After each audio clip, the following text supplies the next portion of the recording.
I'll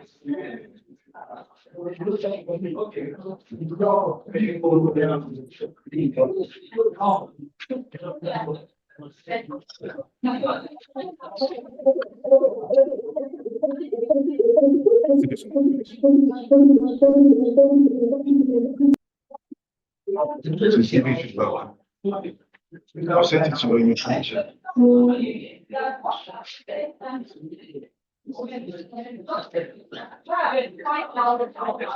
I've not received.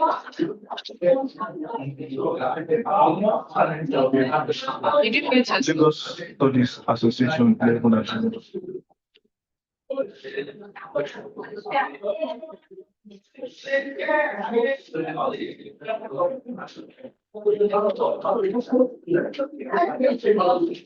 I can't see you.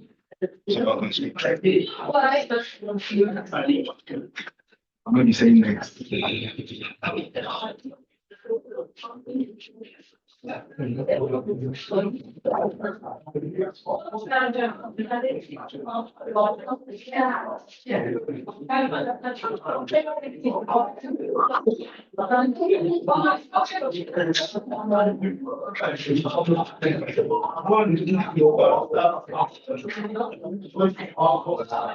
you will slant your approach if it's that's your explanation. Okay, so as I We see it. that's okay,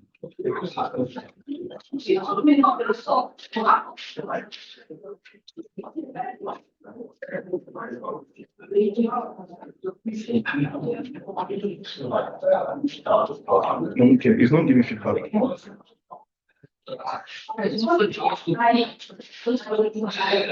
Yeah, so and I think I can share my screen. I'm going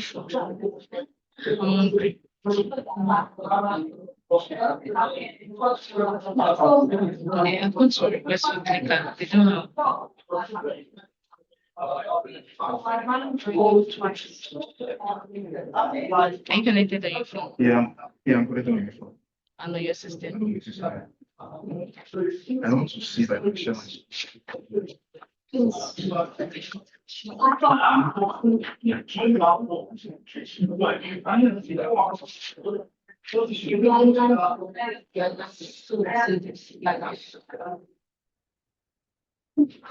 morning, everyone.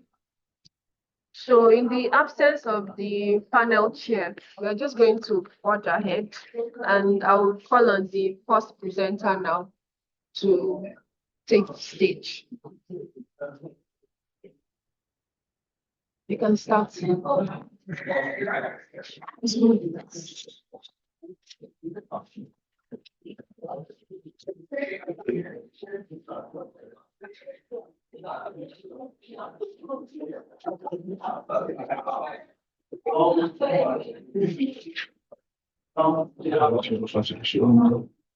you. I think that's the biggest one. Thank you. Good morning, everyone. My name is Mohamed, and I'm a second-year PhD student at the University of Cambridge. I am still on my fieldwork, and what I'm about to talk about is one of my findings, my preliminary findings from my fieldwork. It's titled "I'm Not an Activist, Exploring Identities in Digital Activism." And my motivation for this presentation is that I started speaking with people that are the frontliners of digital activism in Nigeria. And one of the first few things that struck me is the fact that they always give a caveat and say, I am not an activist. You know, even though I led NSAS, I led Occupy Nigeria in 2012, I led Bring Back Our Girls in 2014, I am not an activist. And that thread continued for, 11, 21 people that I spoke with. And I think, so this is one of my, primary findings from my preliminary fieldwork. I'm saying, how do people that have led the three major movements in Nigeria in the last 10 years, how do they identify themselves? How do they, how do they see themselves? And I think it's important to represent them in the way they see themselves, because going into the literature, people don't necessarily focus on these things. I'll be doing a combination of my theoretical framework and my literature review at the same time. And I'm starting with the idea that representation is a key sociological concept, which in itself is kind of problematic because representation started with the idea that we need to represent other people. We need to, like, kind of otherness. So it started as a problematic thing where if you are a dominant group of people, you need to represent other people. And that was how the idea of representation emerged. Of course, over time, scholars have engaged with what representation is. Do we represent people for who they are? Do we represent people for what we think they should be? How exactly should we represent people? And there are scholars like all have written about representation and theorized about it, the problematic origin and what it is today. Scholars like Shobate and Shemt have also engaged with representation, particularly on digital media and through racial identification identities. Symbolic interactionism is also a sociological framework that is important to understanding the identities of people who have led this movement. It seeks to understand how people create identities through repeated actions. And symbolic interactionism has majorly three emphases. The first is that behavior is a representation of your identity. So you behave the way you see yourself. Secondly, is that identity in itself is a function of roles that you play. So if you play a particular role, you tend to create an identity out of that role. And then the third is that you also create identity by comparing yourself to others. That's what the symbolic interactionism concept approach is about. Those three major emphases on how people create identities.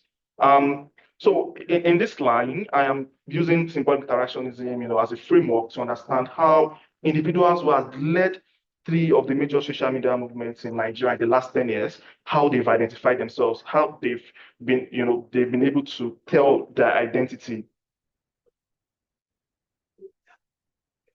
Previous works, this now taken to the literature review side, previous works have tried to use symbolic interactionism in social movements, but they've engaged it in several ways. For example, government used face work to explain how activists maintain a kind of facial identity when they are negotiating, their terms and conditions with government officials or people. Some other studies like Lengel and Newsom adopted symbolic interactionism to explain the emotions to investigate how social media contributes to shifting identities and interactions, particularly in the MENA region, the Middle East and North Africa. But what's different with my research is that I am looking at how the individuals themselves identify themselves, because it's so easy in previous research to look at them as these are just activists, these are just youths. But the individual participants have identified themselves in specific kind of ways.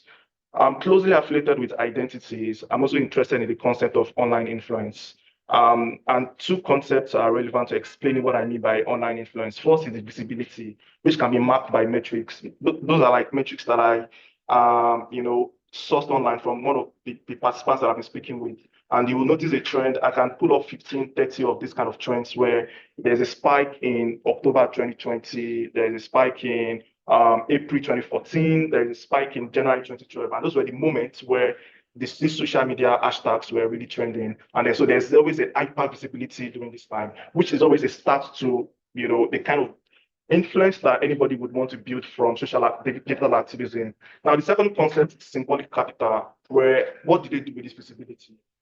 Did they build on it? Did they try to network with it? Did they make sense of it? As Bodhi would say, it's often recognized as a capital, that's symbolic capital, but it also has almost like a legitimate competence that exerts authority of the effect of recognition or misrecognition. So essentially, individuals who lead um, social media movements tend to gain visibilities during that time. Now, that visibility, what do they do with it? They probably leverage on it, they probably don't. But what they do with it defines what kind of capital that's built through it. Now I'm going to explain my methodology. If you would see, just to justify why I've chosen these three case studies, or which is Occupy Nigeria in 2012, Bring Back Our Girls in 2014, and NSAS in 2020. If you look at the last 10 years, this is like the 5 hashtags that has trended the most on Google. And you'd see that there was a spike. Of course, October 2020 is the blue one there. The one in the middle is April 2014, and the one is Occupy Nigeria 2012. So these are like three hashtags that has gained the most attraction on Nigerian social media in the last 10 years, or let's say between 2012 and 2022. And this is my justification for choosing these three case studies as these three case instances as my case studies. Frontliners, previous studies have described frontliners as activists like Obadari 2021, or youth like Farouk Peroji would describe them, or citizens like Jones would describe them. But there's been little attempt to describe them or investigate and say, how did these individuals see themselves? Did they see themselves as activists? Did they even see themselves as youth? Or what exactly are they?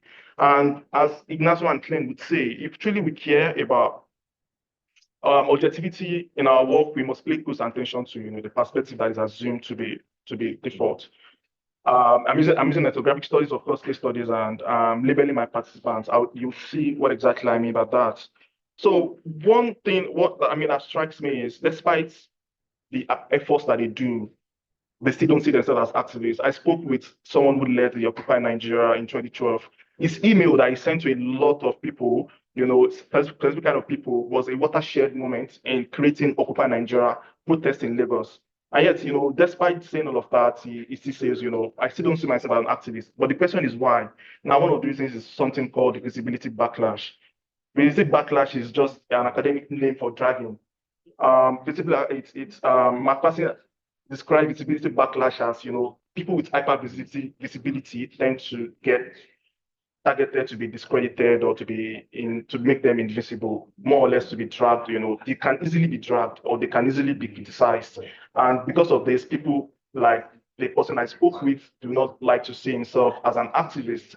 So because of visibility backlash, I also spoke to someone who led the NTAS, who particularly provided medical assistance, and said, they even had an instance where they generated hyper visibility, and post NSAS, they were easily criticized for whatever they did. Meanwhile, before NSAS, nobody cares about them. But after NSAS, they become visible, and they become easily criticized, or easily easy to drag in that sense. Why else do people say they are not active? They are not an activist, or how do they even describe themselves? It's also about their relationship with the state. People also see their relationship with the government and with the state in itself, and say, you know what, I'm just a responsible citizen, and I just want to do what is right, but I'm not an activist. Even though I've done so many things, I've led movements and all. So this particular person was actually a key member. In fact, without them, the hashtag, would not have gone viral as it were. But they still say I'm not an activist. I'm just a responsible citizen, and every good citizen needs to stand up for something that needs to ensure that he wants to care for the well-being of others. So they see their identity as one constructed by their relationship with the state. The third way that I have seen my participants identify themselves is in relationship with their work status. Um, Different Some of them have said, I'm a lawyer, I entertain and educate, I'm a medic, I'm a change maker, but I'm not an activist. And this is created by the idea that their status, the roles that they occupy in the society, defines how they see themselves. So what's the implication of all of this identity for online influence? Basically, it means that the way they see themselves means the way they would use their influence, or the way they would use their visibility. So this is very important to understanding social movements. It's very important to understanding influence in itself, because the way these individuals have seen themselves shape how they use their popularity or fame, or how they define influence in itself. Essentially, yeah, I've looked at and a different way to understand how individuals who have led movements in the last 10 years identify themselves beyond the largely categorical activists, youth, and citizens. And I've given factors that they take into consideration using symbolic interactionism to explore that. Yeah, thank you very much for listening, and I'm grateful to my participants, to my supervisor, to the center for sponsoring my trip for fieldwork, and the photography guy who provided me all the pictures that I've used in these slides. Thank you. I'm very sorry. I think I miscalculated it. I was thinking. So I was busy in the office. Only for me to check by the end, it was already arrived, so I have to rush out from the office and I did. So, the topic, actually, I won't be able to give a holistic review, but the title is highly fascinating, highly interesting. Let me use that word. I am not an activist. Exploring identity in digital activism through online visibility.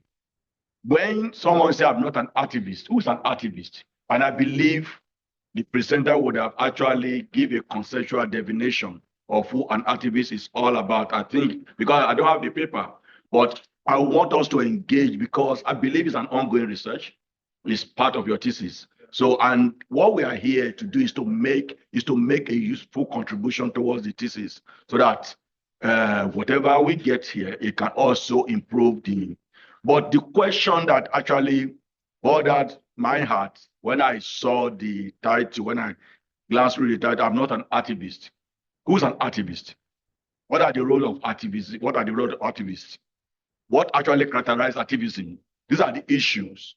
But I want to leave it to the audience for proper engagement in the course of this. Perhaps I will be able to get a grasp and make my own contribution. The next presenter, fortunately, allow you just two. You're just two, supposed to have five. But is anybody online? No one.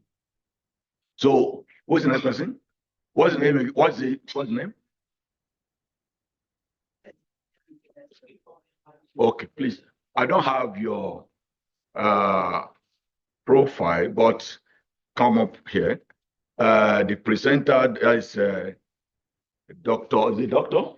Dr. Dash Diala is from Lee City University. That is in your state in Nevada. Okay. Department of is not clear, is not stated yet. Thank you. So our topic is on the impact of personalized assessment of the role of ICT and green public administration in promoting sustainable development in selected agencies in southwestern Nigeria, 2015 to 2024.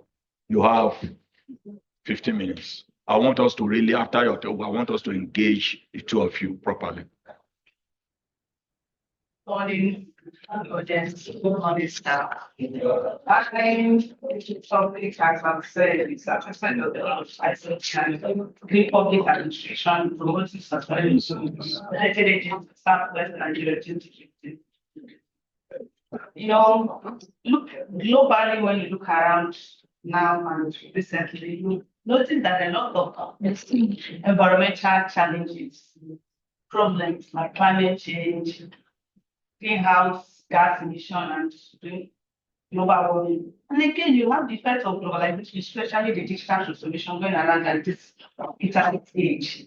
Then you look around, it's directly or indirectly affecting many countries. Nigeria is inclusive. So you now ask, all these things are generating a lot of concerns of how can we be able, the sustainable development, be able to sustain the environment and be able to meet the need of the present generation and the future generations. So then coming back to Nigeria, you now ask Nigeria, how do all these things happen? You know, Nigeria have a lot of environmental challenges. Even in this level, you can see a lot of erosion everywhere, pollution, desertation, deforestation. In Niger Delta, we have all these oil spillage and urban migration, overpopulation, and all these problems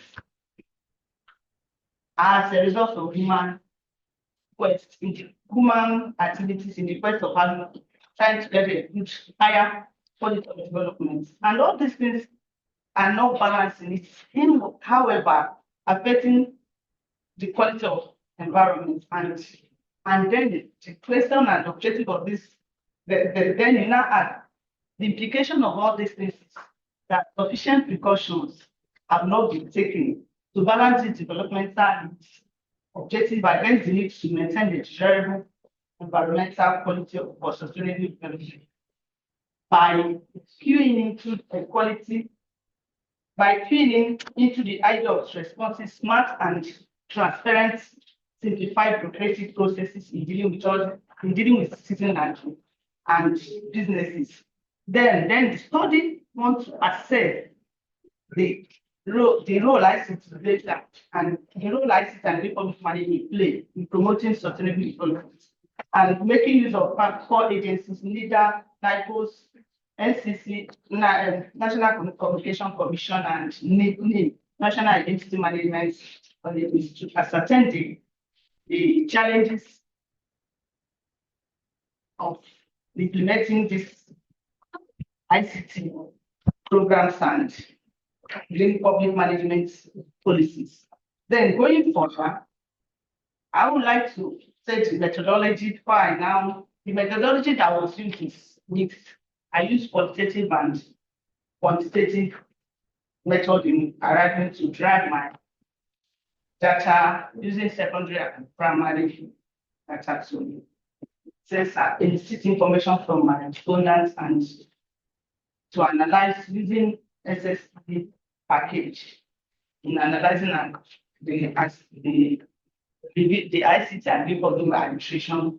And what I realized and gotten was that there is joint significant impact of both sustainable development and the ICT on sustainable development.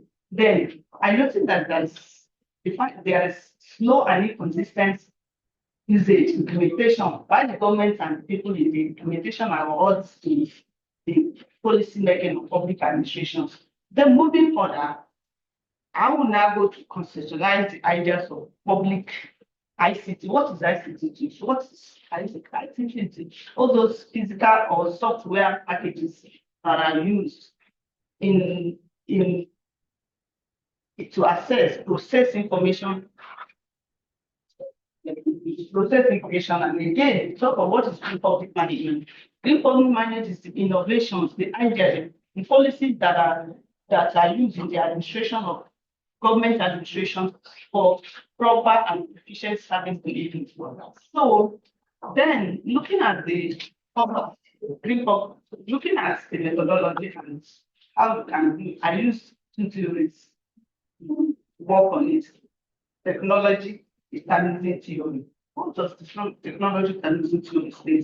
This theory says that the level of technology of any country or society will have an impact on the activities to determine the human activities and societal progress. It seems that technology as a force that shapes her as an individual in a society in feel and art and how they operate. Looking at new public management models of public management, it focuses on the structuring, the idea of, when you talk new public management, is considered of the shortcomings of old public administrations. They were not performing, and governments, looking at it, they wanted something that would reduce inefficiency, that is more of a private sector ideology, customer-oriented and business-like. So that was what brought about the new public management theory. And they are looking at the future to cut off all these bureaucratic processes involved in the old public administration. That was one. And then the impact of, we now come to ask, how does these two theories or new public come about to help with the public administration? When you look at the new public management and this ones, you now come about that when you work with ICT or in public administration in Nigeria, like I said, when they want to work, you are looking at something that is easier, thereby cleaning up all the bottlenecks that is involved in public administrations of what we're having, because sometimes they are being slowed by all the bottlenecks. So the idea is to use something that is smart, something that is responsive, something that is new, which is ICT. ICT tools. When you use ICT tools in public setting, you are cutting off some of these bureaucratic bottlenecks. A lot of consumption coming from human angle that are not needed, and thereby reducing the resources being tapped from the environment and the human impact footprint that reduces all these things. And then I will come and talk about the tools of these ICTs. When we talk of the tools of ICTs, we talk of Internet of Things, blockchain, AI. Recently AI and all these things you can apply them in agriculture, industries, building, like smart building, whereby instead of using all this generator and all the rest of them, you now be using solar energy. In industry, in transportation, you can go for the circular sharing energy like Uber. Instead of everybody being on the road burning carbon monoxide and all the rest, you use that sharing formula. Then in agriculture, you can protect. So what sample size is, I can't say everything, but this is sample size in the methodology. I work with 4 agencies. That is the breakdown of sample size I use. The way it is. Then the results and the findings, I go to the next. After analyzing and getting the outputs interviewed through my questionnaires, I sampled 3 questionnaires, results, and there was a structured interview about all the key factors in all these things, like from chief executive, all the top from principal officers, and the result that I got, all of them said that there's a lot of challenges in using ICT in offices, applying this policies framework that talks about risk management, how in organizations, and then the point is how do we make it work? How do we overcome all these challenges coming from those angles? I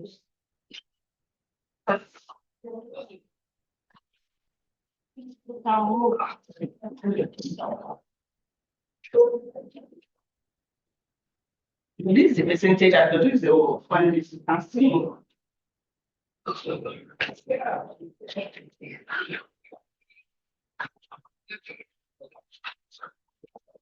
So I had a lot of time, like I said, there were lots of problems from those actors. They said that people are resistant to change. The government is inconsistent. There are lots of low pace of implementation of all the infrastructure problems, life problems. And coming out of these challenges, you recommend that government recommendation, Nigeria government should ensure implementation and university, private partnership, let others to use of managed care method, use of green public administration strategy. The conclusion is that the ICT and green public innovation in Nigeria is agreeable, becoming evident, the most powerful determinants with the potential to assist government if applied appropriately, and could also deliver governance, deliver valuable public service delivery for citizens towards fulfilling community in Nigeria as demonstrated in outcome of the agencies that I surveyed and the research work. Thank you. Let's give a hand there. One applause, please. Dr. Dela, thank you for the wonderful for the beautiful presentation. And as I rightly said, this presentation is before us all. We are not here to make any destructive comment, but constructive comment in order for them to take their presentation back and work on any area that we might have seen that needed to be worked upon. When we look at the title again, I will be throwing a lot of questions to us because I want us to actually make useful contribution to the presentation. The title, Assessment of the Role of ICT and Green Public Administration in Promoting Sustainable Development in Selected Agencies. The presenter has actually highlighted the global environmental problem, and I believe this has been properly highlighted in the main body of the work, because what I see in the presentation is just an highlight of the problem and the effect of ICT, how it actually affects green administration. Then the role of ICT and the challenge were also presented. The ICT practice and the two key variables, that is the both dependent and independent variable, were well actually captured. And this actually reflected in your literature review. I really key into the two theoretical theory model that you use, and that is theological determinism theory and the new public management model, which actually dovetail into your empirical review. And the empirical review, I can see the symbiotic relationship between the green public administration and sustainable development, which come back to ICT and sustainable development. So and that is the best way, that is the way to go about when we are doing review, especially empirical review. But you know, this is a presentation. I don't know the recency of your citation, but what I can see in your theoretical model, I see the recency there. You know, in research, we are not supposed to go beyond as well at behavioral level, behavioral science, 10 years. 10 years. So, but theoretical model can still be accepted because if that model has not been faulted. So, but the paper is before us. The paper is before us for us to make contribution, especially for Mr. What's his name? Mohammed Alakiton. I think I'm right. Alakiton. Okay. I wasn't privy to your, I was not opportune to listen to your full paper. I don't have it. And I would have loved to because I believe in activism. So when you say I'm not an activist, I become curious because I'm one. Anybody that is seeing something that it will not allow in an unjust society, silence is a crime.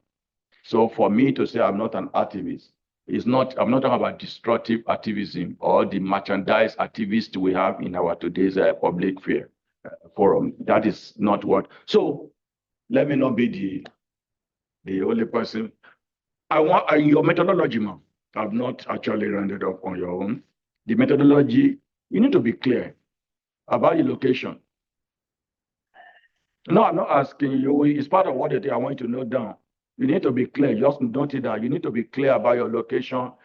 I know you are based in Ibadan. Least it is in Ibadan.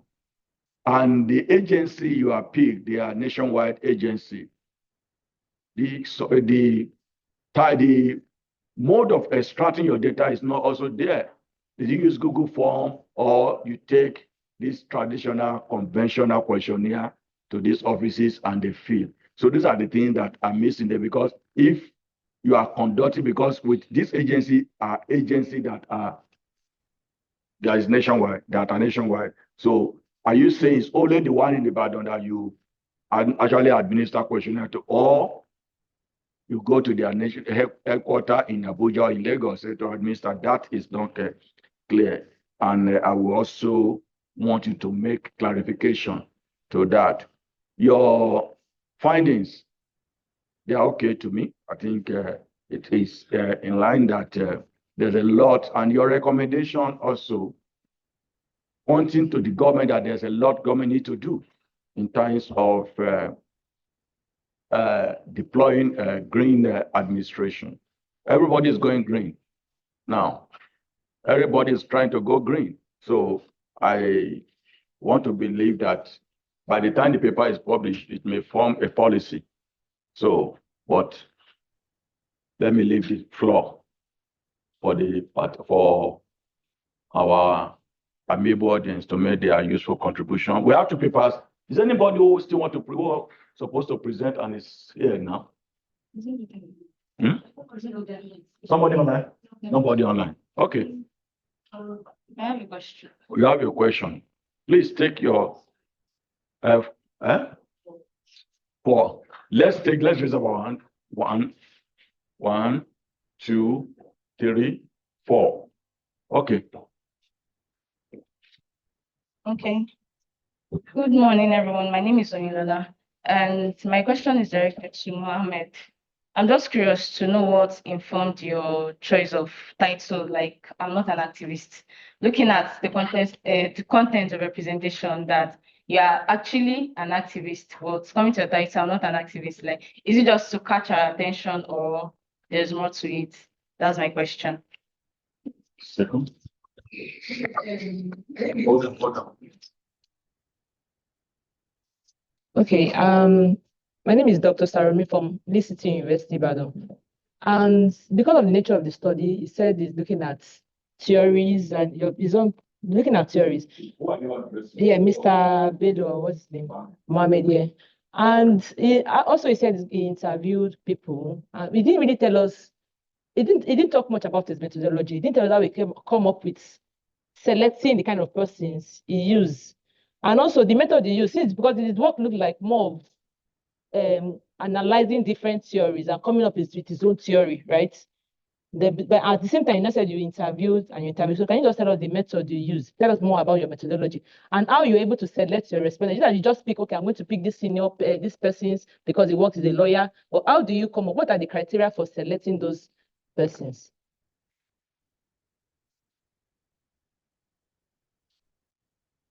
I am Dr. Anojo, Lagos State University.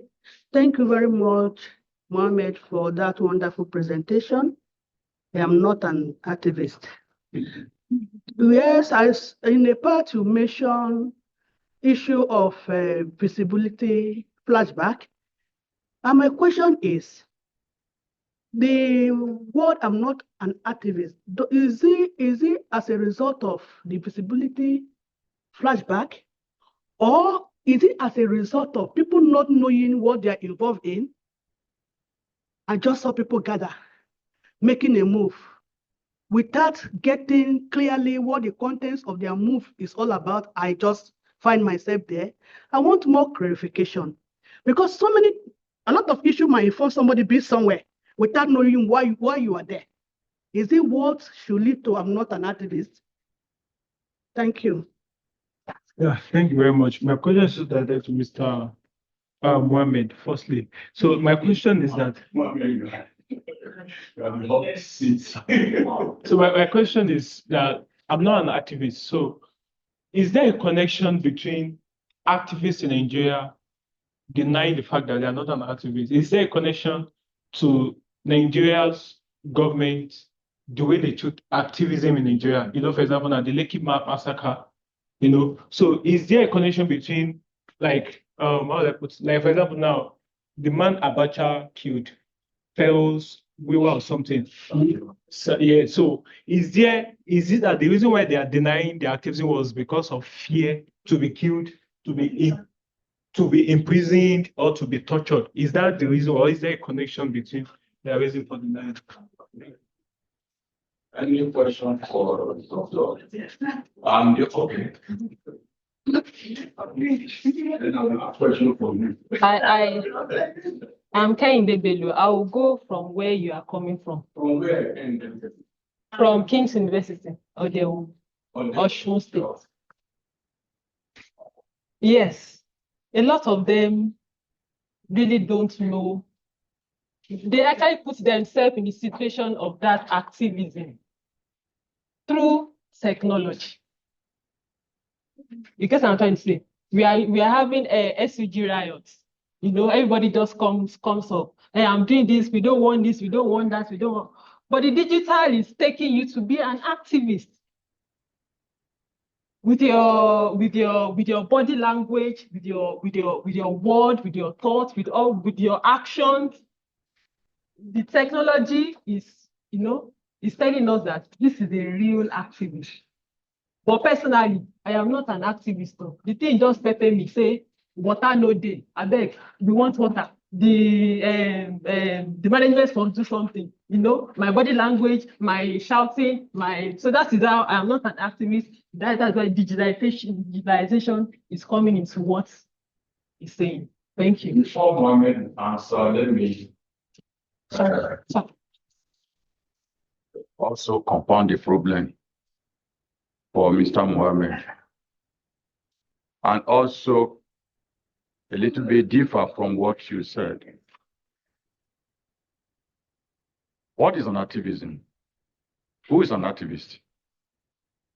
Activism has no identity, but whereby everyone who is not satisfied by any situation within his or her environment.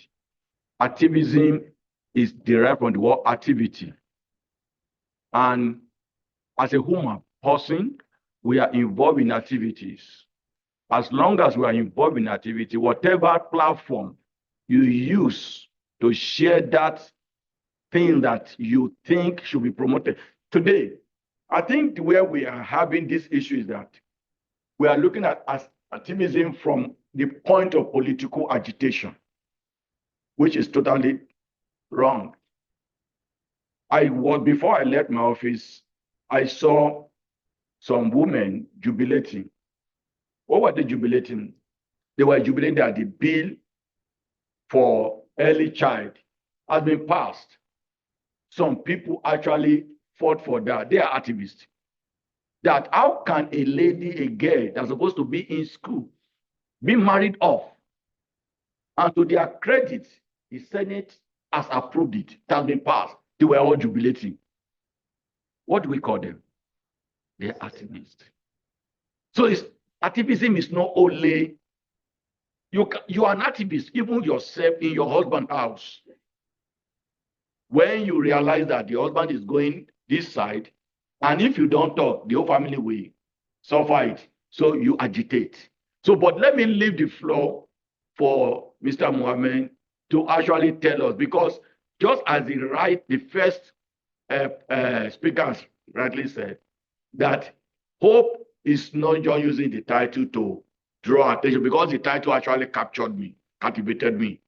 And I was saying, I'm happy that I'm here because I know I am an activist in whatever format. Even the University of Lagos, where I am, I'm an activist because I will always argue on issue that is not right. So, Mr. Mohammed, come back to just. No, just come on. Yeah, I'll come back.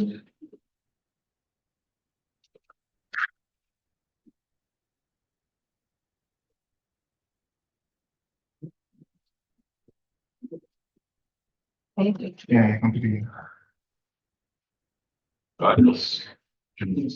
Okay, thank you. So yeah, very brilliant questions and engaging questions as well. Thank you so much. I think this is exactly what I'm trying to challenge.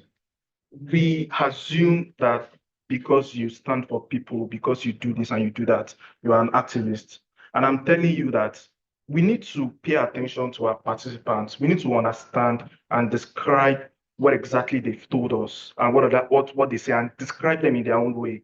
So that's why I cite some of the symbolic interaction scholars that I'm using as my guiding tone, that if truly we care about objectivity in our work, we must pay close attention to whose perspective we assume to be default. So the default thing is you should be an activist.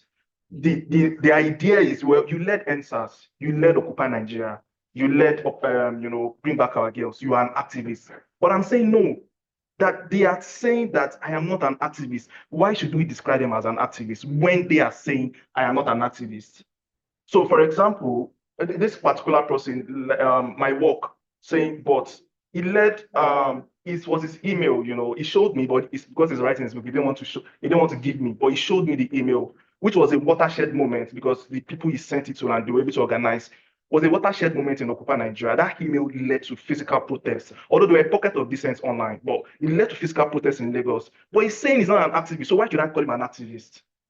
You need to describe people the way they see themselves.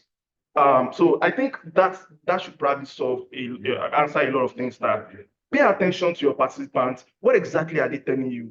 And don't just use the default assumption that is an activist. And that's why I say previous studies. I cited previous studies. Obadari, like a popular scholar, would call them an activist. Farouk Berogi is a popular scholar in digital. We call them youths. People Jones, like we call them citizens. People have called them NSAS youths, NSAS Big Back Others activists. But I'm saying I spoke to 23 of them, 20, going to 24 now, and not although some do say they're an activist, right? Some do say they're an activist, but not all of them are activists. And it's important we give voice to the voiceless. It's important people on the margin trying to say, I am not an activist, I'm just doing this. And then what I now did is to now say, what are those factors they considered? And that's where visibility backlash comes in. Of course, yeah, sometimes they are scared that people can drag them online, and that's why they don't want to be called an activist. But it's way beyond that as well. It's because of their relationship with the state, as I also mentioned. They define their identity with the way they relate with the state and say, I'm a law-abiding citizen. I say something is wrong and I want to correct it, but I am not an activist. And I don't want to be seen an activist. And then that's why if you check the way I cite them, so if you check it's probably not as clear, but if you check the last sentence there, I termed it medics. So medics 0048 minutes, 28 seconds to 41st minute, 06 seconds. When I spoke to that medic in 2023, I described them the way they want to be seen. So this particular individual provided medical assistance during NSAS, and people tend to label them activists. And I described them that. I also describe this. If you look at the quote there, he says I am a writer, and I describe him as a writer. So I say writer 2023, 28 minutes, 03 seconds. That was when he made this statement. So I describe them in the way they say themselves. So I describe them as writer, I describe them as change maker, and these were the words that they used because I asked them, how do you want to be seen online? And they say, I'm just a writer. I don't want to be an activist. Okay, I'm going to quote you exactly as a writer and an activist. So that's where the label is. It's not to gimmick, it's not to label, it's to say, this is what they are saying. And I didn't even have this mindset before going to field work. I just started speaking to them, and they just say, you know what, before you even start, please, I'm not an activist. This is what I am. And that trend went on for like the first 11 until I started speaking to more people. I said, okay, well, this one says I'm activist. Some people say I'm activist. Of course, when you see popular people like I don't want to say my participants, but you see popular people and they say, I'm an activist. So some, but I'm telling you, most of them are saying, this is what I am, this is not what I am. It's a very important question on sampling process. I mean, it's very important, but the idea is that presentations are to quickly review your findings and then what has led your motivations and your theoretical framework. But yeah, I do agree that I have to just keep it because of time. So sampling process, it's very important because in the end, so that you don't have a biased worldview or biased findings. So I started with the obvious ones. I can mention names when I say answers. I started with them, spoke with them, and they led me to other people. I can mention names, and this one's affiliated with Bibaka girls. So I started with the obvious one, and I snowballed down, down, and down. I've spoken with people in Kano that led NSAS in Kano. I spoke with people in River State that led NSAS in River State. In Abeokuta especially, which was very interesting for me. In Ibadan, in Lagos, I've tried to touch the 6 geopolitical zones, except Northwest, because obviously the thing really, most of these protests didn't really all go well in the Northwest because they saw it as something else. But my point is, I started with those names that are popular. I reached out to them on Twitter. There are guidelines guiding that, according to the Oxford guideline, you should not reach out to participants with your main Twitter account. You should create a separate one. I did that. I reached out to them. If they get back, if they don't get back, if I know people that can help me reach out to them, I did that. And then I asked them always at the end of the interview saying, can you please suggest somebody else to me that I can speak with? And they're like, oh yeah, that's fine. I mean, that's how I'm thanking Tamani Photography at the end of my paper. And I didn't know who he is, and I just got to know him. And I just got to know who he is, because somebody that led NSAS suggested me to him. And he gave me more than 663 photographs, copyrighted photographs. He gave me access to them, which I have used all through. So I start with the people that are visible, reach out to them. I also use connections, and you must acknowledge the privilege that Cambridge University gives you. You reach out to people and say you're from Cambridge, you need to acknowledge that they're more likely to respond to you than when I was in UI and say, I'm just from University of Ibadan, please. I want to talk to you. So I must acknowledge the privilege that an institution like Cambridge can give me, but and also the connections that I was able to make from there. So I think that addresses the sampling process. Now, and I've already talked about the visibility backlash. The visibility backlash that, it's part of the process, but it's way beyond that. It's the way they see themselves. It's beyond. For example, an individual who led NSAS still went out even when they were threatening. So if that kind of person is not even about visibility backlash anymore, but he still says I'm not an activist, he said I'm a change maker. So it's beyond, it's part of it, but it's beyond the backlash that you get for visibility.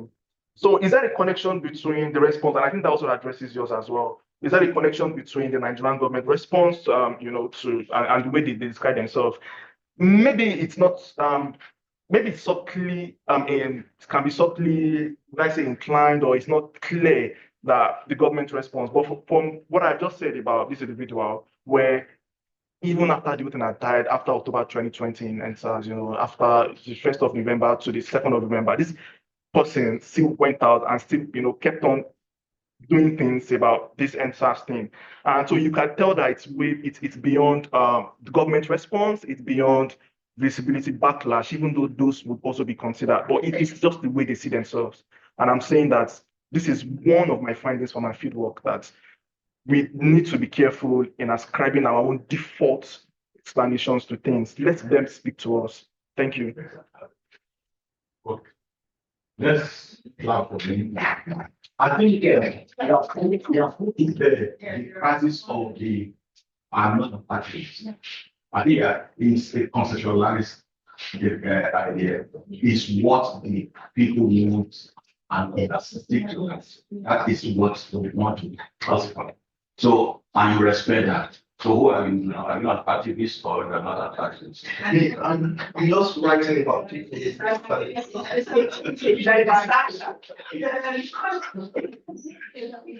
So, okay. Well, we have a question, but let's him ask this question. Yeah, I only have two questions for you. So my first question is what type of ICT tools and technologies are being utilized by these agencies to promote sustainable development? So, and is it possible that you mention those agencies, like their names and what those agencies stands for? So my second question is that what green public administration practices are being adopted by these agencies? Thank you.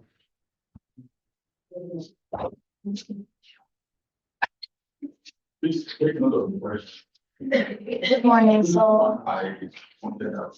Okay. okay, good morning. I'm Anna Ustalo from Science School University, and I have a short question to the first speaker. So, I found your presentation very interesting because I wrote my master's thesis on digital activism, and these activists were also, as many other people, actually very proud of telling themselves that they are activists. And so, I was wondering, what is the consequence of that these people you interviewed, that they don't define themselves as activists? So if they don't define themselves as activists and they are saying we are not activists, what influence does this have on their actions or on their digital visibility? I was wondering what are some consequences? Thank you. Okay, now, no, okay. I want to process. Talking on subject with. No, yeah, okay, you are the other things.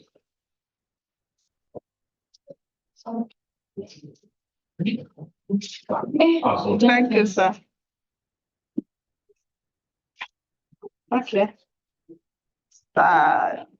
Maybe I should start from your own question. You asked the area I visited during my research, like they are all federal agencies, yes.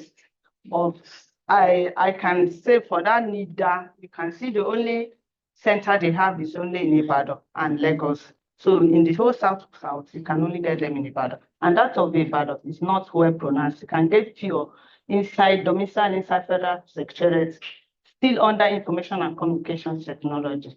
So it's not the majority of the work visited in Lagos, and majority of the work was purely on that aspect was online. From that NIDA, but some, because there is just only two, but the other ones, NIPOS is everywhere. You go to the NCC2 is under just one inside Federal Secretariat or your state, under Ministry of Federal Secretariat Ibadan. That is where you get them. Then, like I said, NIPO NIM is in Ibadan. Scattered everywhere. So there's federal, they had a lot. Even in the University of Ibadan, UCH, you get some of their sub offices inside there, but the main office is at Challenge when you're going to those Challenge. So, but in other Southwest, one was that I visited in Lagos, No, or other ones I saw online. So that means that your methodology you need to explain this. Is though they are federal agencies, but we concentrate, data and generation on the Southwest. That was West Southwest I mentioned in my selected agency. I said selected agencies in Southwest, okay. Nigeria. So that was where I got my data. Then that of what type of ICTs using in most of these agencies I listed. Most of them are using online platform, WhatsApp, to communicate in some of the agencies, and majorly teleconferencing. You look at recently now, you will see that they are using Zoom meeting, Google Meet, and majorly that was it. But still, it's still not like it should be because there is a lot of resistance based on certain things there. And some are not, if they are not literate on information communication, a lot of all these government agencies, that would be some of the solutions. Like I recommend, just that I couldn't go far, they need training to be able to tell them that there are a lot of advantages here and all these things. So majorly that is what they're using, WhatsApp, online and teleconferencing. Then the second question, what type of green policy do I adopt? Actually, green public policy is still not as pronounced as is still not like public ICT tools. It's just coming up. But Nigeria is still using, if you need NESRI, or it's still what they are using. Some of the policies they are using through environmental policies, NESRI. I can't remember the full name, but I think National Institute of Research, and they are just there. But there are a lot of policies, just that the problem is environmental policies that are being made, but it seems that the implementation is the problem. Yes, sometimes government, you see mass everywhere, sometimes close to some people's building, which is the environmental. Yes, they are not observing it, and that is what we are trying. Even in Niger Delta, see all this spillage, like I mentioned. It's not that there is no law. There are environmental laws there, but the political way to push it, to make it work, and people who offended to get punishment are not there because governments, when they are bringing all these people, you know what it means. Something's exchange and corruption, I might say. So they couldn't have the power to push, and sometimes you have it that way. Thank you. Yeah, one thing. So you didn't see that. I just wanted to ask, your digital activism research, you said in Nigeria. Oh, it's outside of Nigeria. Okay, thank you. That's a very engaging question. And I guess that's even like that's the build up. I mean, I have my draft paper already and I sent to my supervisor and I edited it, but that's something that I've also explored in depth in my paper. And I think that's like the end goal because this visibility, this influence, actually the end goal of my research. Basically, it is what has led me to this.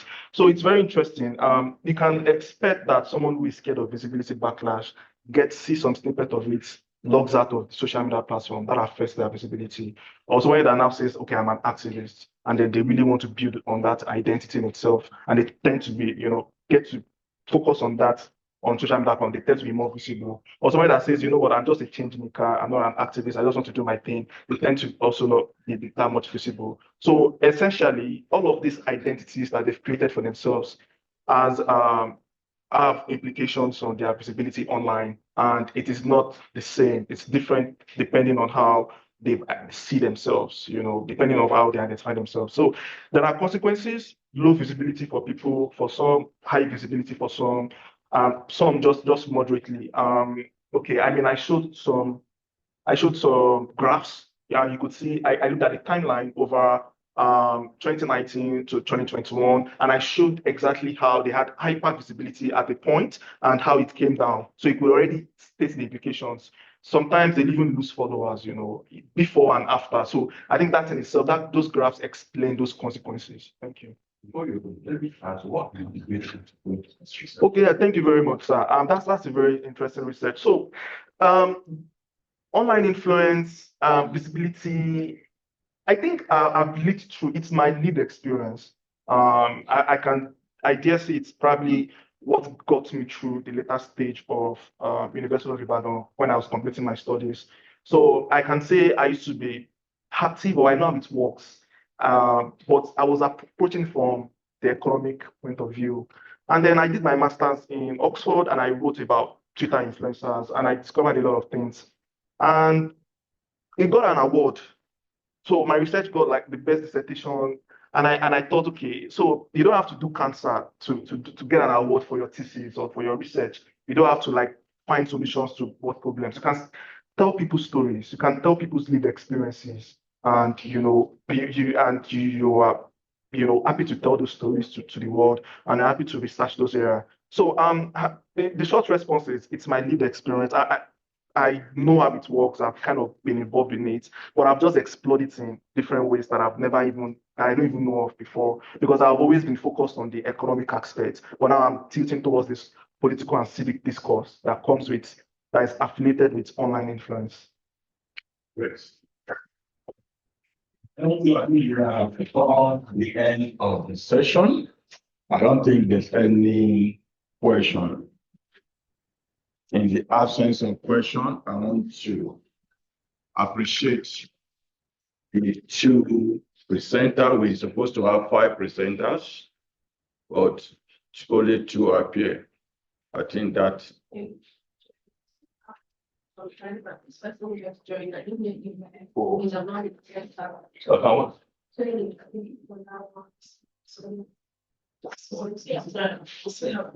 yes, I want to see whether it's a there's not well, it's an attendant. We have Bakare, we have Obo, and we have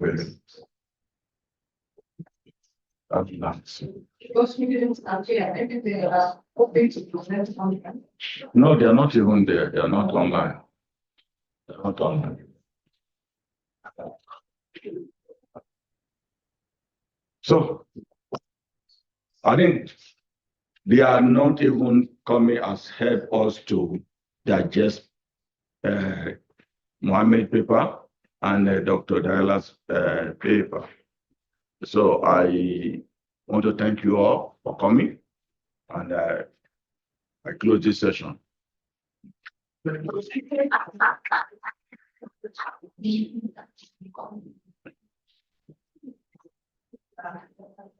take picture together. Very good. Please let's